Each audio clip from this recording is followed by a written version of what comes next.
There's no doubt about it that DeMar DeRozan was absolutely clutch for the Chicago Bulls last season, and he absolutely earned his title of King of the Fourth.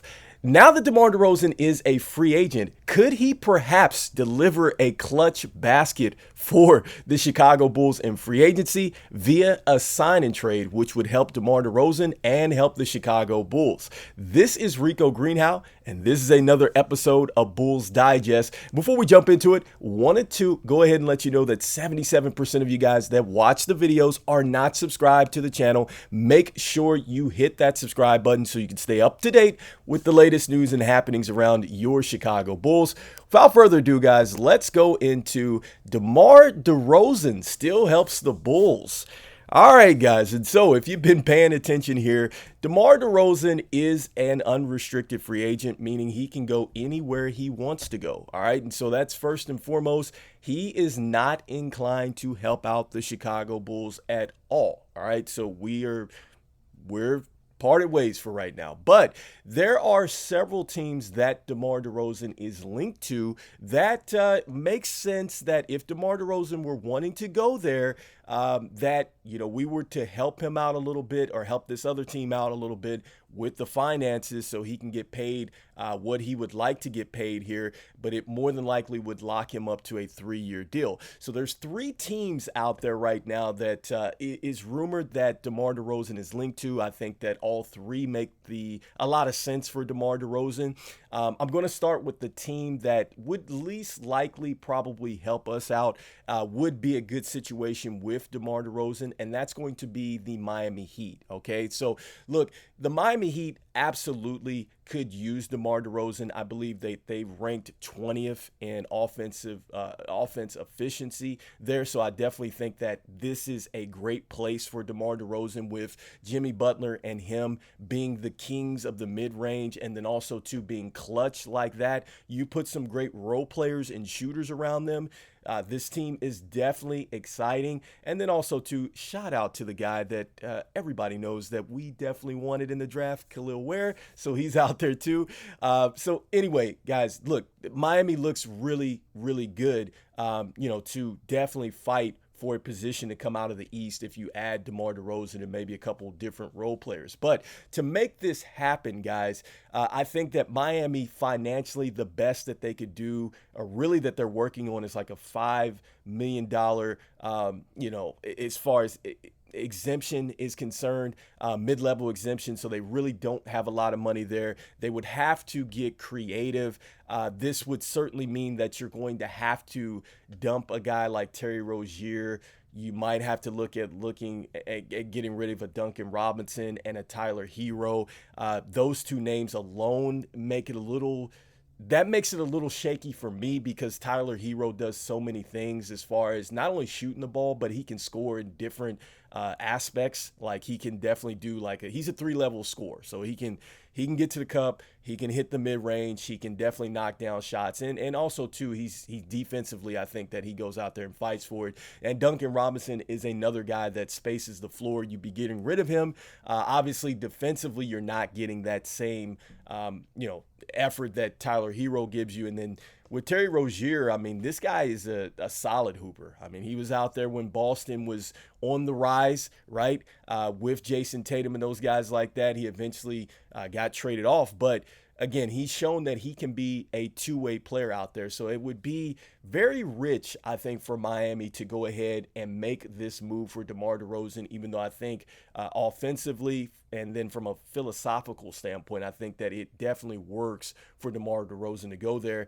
And then as far as us getting pieces back, I think that this would be a little bit more of a tougher situation for us to do a sign and trade with the Miami Heat, because they're in such a tough situation here.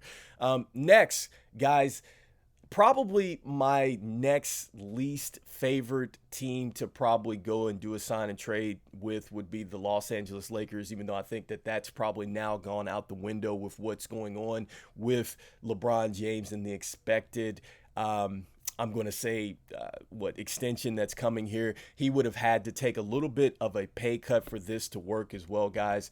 And this is a trade proposal for the Lakers and what this would look like to get this thing done for them.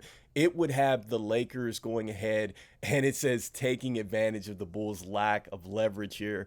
The Lakers signed DeMar DeRozan to a 3-year, $80 million deal. Obviously, we're helping a little bit with the finances, but we would receive D'Angelo Russell, which I have absolutely no interest in. Rui Hachimura, sure. Maxwell Lewis, not necessarily either as well, guys. And so, look, I just don't like necessarily the pieces that would be coming back with that deal with the Lakers. If we were talking about, Hood Schifino, like I definitely like Jalen Hood Schifino, the point guard. Hopefully I said his name right, that came out of Indiana just a year ago. I think that, he is a guy that I would like to see because it's the youth movement here. I would love to have Rui Hachimura over there because I think immediately he fills a nice void for us at the wing position. But to get another guard back is tough for me, even if it is the younger guard that I just mentioned here. And then, I love Rui Hachimura. I definitely know that the Lakers are not looking to even look at giving us up an Austin Reeves or, at this point in time, would they give us Dalton Connect? Because we don't even know he's on the team right now because they give their second round pick a lot of attention. But anyway, just jokes there. But anyhow, I just don't see anything that would be enticing for the Chicago Bulls. And like I said right there, it's a lot of leverage given up here. I don't like it. And then also, to go along with what I reported yesterday with Chris Haynes and then also, too, with Woj. Woj is saying that DeMar DeRozan is probably more likely looking at a 1-year rental type of situation. And Chris Haynes reported that, hey, look, if it were a sign and trade, it would be a 3-year deal. And I don't think DeMar DeRozan wants to necessarily lock into a 3-year situation where he may not necessarily like that, because I think that, with the salary cap slated to go up and all the stuff like that, DeMar DeRozan feels like he might be leaving some money on the table by getting locked into a 3-year situation, guys. And so I think that Lakers situation is one that I would not personally like the Bulls to take on, and I think that it's kind of out the window and mood now that LeBron James is on the move towards an extension. Now that leads me to the last team, which I like the most, and I think is something that could still possibly get done. It makes a whole bunch of sense because the Clippers just lost out on Paul George. I don't think that they're going to necessarily make a move for Zach Lavine. And I just think that systematically, as far as the fit and the efficiency, it makes more sense for DeMar DeRozan to kind of come on over to the Clippers, guys. And so this is Clippers proposal lands DeMar DeRozan and Bulls sign and trade. I love this here. Can DeMar make it home? I like that little part there. But anyway, going into it, guys. Clippers receive, obviously, DeMar DeRozan. Again, that sign and trade, 3 years. You see that the money is about the same as what the Lakers would be looking at, $75 million. I think that 75 to 80 is probably what you're looking at here. But look at this, guys. The Bulls would get Norman Powell, who has been in the running for the Sixth Man of the Year award. And the contract, the number is not that high, so I love that. You also get a young prospect in Terrence Mann, guys. He averaged 8 points, I think 3 rebounds, 2 assists. But more importantly, guys, 81, 81, 75 amount of games played. We love that. Plus, he's 27 years old. Norman Powell just 30. Then you have to love the draft capital. 2025 first round pick, lottery protected, and a 2026 second round pick, guys. And so, look, point being is this. DeMar DeRozan still might help the Chicago Bulls be clutch in free agency.